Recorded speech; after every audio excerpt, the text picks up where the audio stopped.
다들 곤히 잠들어 있을 새벽 5시. 저는 오늘도 마산역 광장에 서 있어요.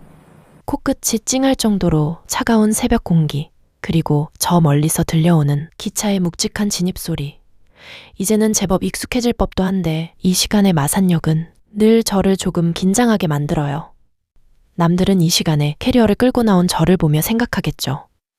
어린 아가씨가 서울로 취직했나 보다. 아니면 일찍 여행을 가나 보다 하고요.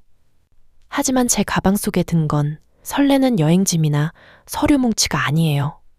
갈아입을 환자복, 며칠치 약봉지, 그리고 혹시 모를 상황에 대비한 비상금 몇 푼이 전부죠. 저는 28살입니다. 가장 예쁠 나이, 가장 바쁘게 살아야 할 나이. 하지만 저는 살기 위해 서울로 출근하는 유방암 사기 환자예요. 왕복 700km. 이 지독한 기차 여행이 제 일상이 되어버린 이야기를 오늘 여러분께 조금 털어놓으려 해요. 시작은 재작년 가을이었어요. 마산의 가을 하늘이 참 높고 예뻤던 날로 기억해요. 샤워를 하는데 가슴에 딱딱한 멍울 같은 게 만져지더라고요. 처음엔 대수롭지 않게 여겼어요. 아프지도 않았고 가렵지도 않았거든요. 그래도 혹시나 하는 마음에 친한 언니들에게 이야기를 했었어요. 언니들은 웃으며 본인들도 그렇다며 별일 아니라며 웃어넘겼죠. 너가 나이가 몇인데 벌써 암 걱정을 해? 젊은 사람은 암 잘 안 걸려. 그냥 피곤해서 생긴 물혹이나 섬유 낭독일 거야. 그 말을 정말 믿고 싶었나 봐요. 아니, 믿어야만 했죠. 직장 생활 3년 차. 이제 막 대출 끼고 작은 빌라 하나 장만해서 숨만 쉬어도 돈이 나갈 때였거든요. 그래, 별일 아니겠지. 내가 무슨 암이야. 그렇게 제 몸이 보내는 신호를 애써 무시하며 1년을 보냈어요. 그 1년이 제 인생을 송두리째 바꿔놓을 줄은 몰랐어요. 해가 바뀌고 멍울이 걷잡을 수 없이 커져서야 서울에 있는 대학병원을 찾았죠. 초음파 모니터를 보던 교수님의 미간이 좁혀지던 그 순간 저는 직감했어요. 뭔가 잘못됐구나. 결과는 침습성 유방암. 그것도 모자라 이미 암세포가 간까지 퍼져버린 사기였습니다. 수서역 대합실에 멍하니 앉아있는데 사람들은 바쁘게 웃으며 지나가는데 저만 세상에서 지워진 것 같았어요.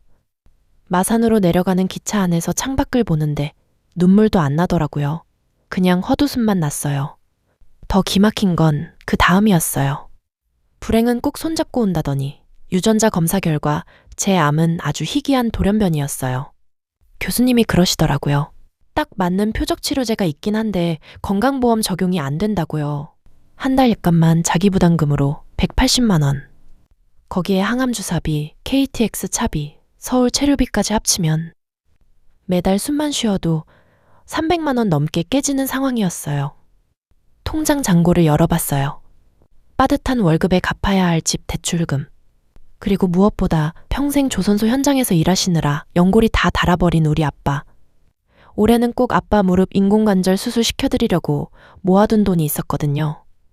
제 약값 한 달 치면 우리 아빠 걷는 게 편해지는데 제 약값 몇 달 치면 우리 가족 빚이 줄어드는데 도저히 그 비싼 약을 쓰겠다고 말을 못하겠더라고요.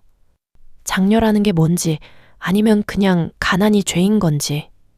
결국 다음 진료 때 교수님 눈을 못 마주치고 이렇게 말했어요. 선생님, 저 그냥 보험되는 싼 약 쓸게요. 효과 좀 떨어져도 괜찮아요. 그냥 돈 안 드는 걸로 가는 데까지만 가볼게요. 그 말을 뱉고 나오는데 병원 복도에서 다리가 풀려 한참을 주저앉아 있었어요. 살고 싶은데 살고 싶다고 말하는 게 가족한테 미안해서요. 하지만 하늘이 무너져도 솟아날 구멍은 있다죠. 보험되는 항암제로는 간 수치가 잡히지 않아 절망하던 그때 주치의 선생님이 제안하셨어요. 서울에서 진행하는 신약 임상시험이 있는데 참여해보겠냐고요. 약값은 무료지만 부작용이 있을 수도 있고 효과를 장담할 수도 없는 모험이었어요. 게다가 3주마다 꼬박꼬박 서울로 올라와야 하는 강행군이었죠. 주변에선 다 말렸어요. 몸도 성치 않은 애가 그 먼 길을 어떻게 다니냐.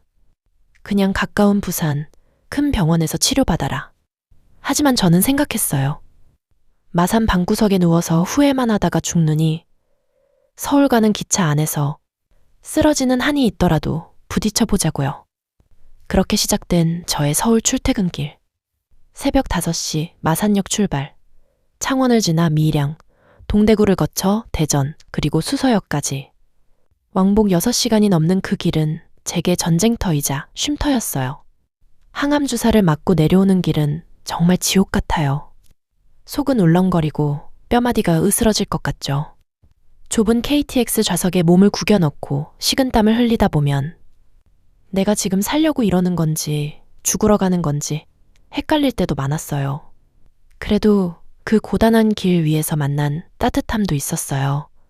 지난번엔 서울 병원 체열실 앞에서 대기하고 있는데 옆에 앉으신 아주머니 한 분이 저를 빤히 보시더라고요.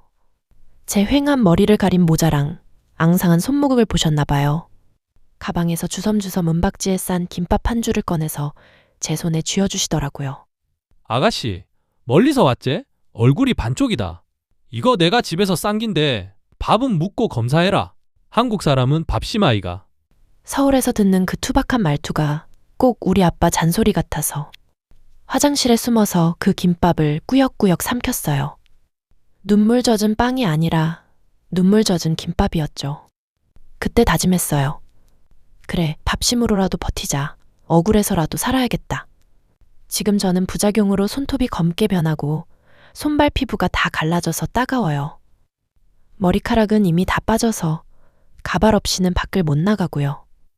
하지만 저는 저를 환자라는 틀에 가두지 않기로 했어요. 서울로 가는 KTX 안에서 저는 더 이상 울지 않아요. 대신 간이 테이블을 펴고 그림을 그려요. 손이 덜덜 떨려서 선이 삐뚤빼뚤해도 태블릿에 예쁜 꽃도 그리고 맛있는 음식 그림도 그려요. 가발도 5개나 샀어요. 월요일엔 단발, 수요일엔 긴 웨이브, 기분 내키는 대로 바꿔 쓰면서 거울 보고 웃어줘요. 야, 김미소, 오늘 좀 예쁘네? 안 죽었다, 살아있네. 하고요. 친구가 묻더라고요. 이 힘든 길을 택한 걸 후회하지 않냐고요. 저는 딱 하나만 후회해요. 처음 멍울이 만져졌을 때 내 몸의 신호를 더 믿지 않았던 거요. 내 몸을 더 아껴주지 못했던 거요. 그것 말고는 지금 제 선택은 제가 저에게 줄 수 있는 최선의 사랑이에요. 아픈 몸을 이끌고 서울행 기차를 타는 건 고생이 아니라 제 삶에 대한 의지니까요. 오늘도 치료를 마치고 내려오는 길. 창밖을 보니 어느새 해가 뉘엿뉘엿 지고 있네요. 서울의 빽빽한 빌딩 숲을 지나 충청도의 너른 들판을 건너 다시 익숙한 바다 냄새가 나는 마산역에 도착했습니다. 역 앞에 서니 아빠의 낡은 트럭이 비상등을 켜고 기다리고 있네요. 아직 다리가 불편하실 텐데 딸내미 온다고 마중 나오신 우리 아빠. 저 차를 타고 집에 가서 엄마가 끓여준 김치찌개에 밥 한 그릇 뚝딱 말아 먹으려고요. 그게 제 행복이고 그게 제가 이 병을 이기는 방식이니까요. 여러분, 저는 기적을 바라지 않아요. 그저 내일도 다음 달에도 이 새벽 기차를 타고 서울을 오갈 수 있는 체력이 저에게 남아있기를 바랄 뿐이에요. 이 병이 제 몸을 갉아먹을 순 있어도 제 마음의 풍경까지는 뺏어가지 못하게 할 거예요. 설령 그 풍경 중 일부가 병실 창밖이나 기차 차창밖에 놓으리라 할지라도요. 혹시 지금 저처럼 긴 터널을 지나고 계신 분이 있다면, 혹은 삶이 너무 무거워 주저앉고 싶은 분이 계신다면 제가 이 말을 꼭 전해드리고 싶었어요. 저도 버티고 있어요. 왕복 700km, 그 고단한 길 위에서도 꽃은 피고 노을은 지더라고요. 우리 조금만 더 단단해져 봐요. 지금까지 마산역 첫 차를 타는 28. 단단하게 살고 싶은 김미소였습니다. 제 이야기 들어주셔서 고마워요. 정말 감사합니다.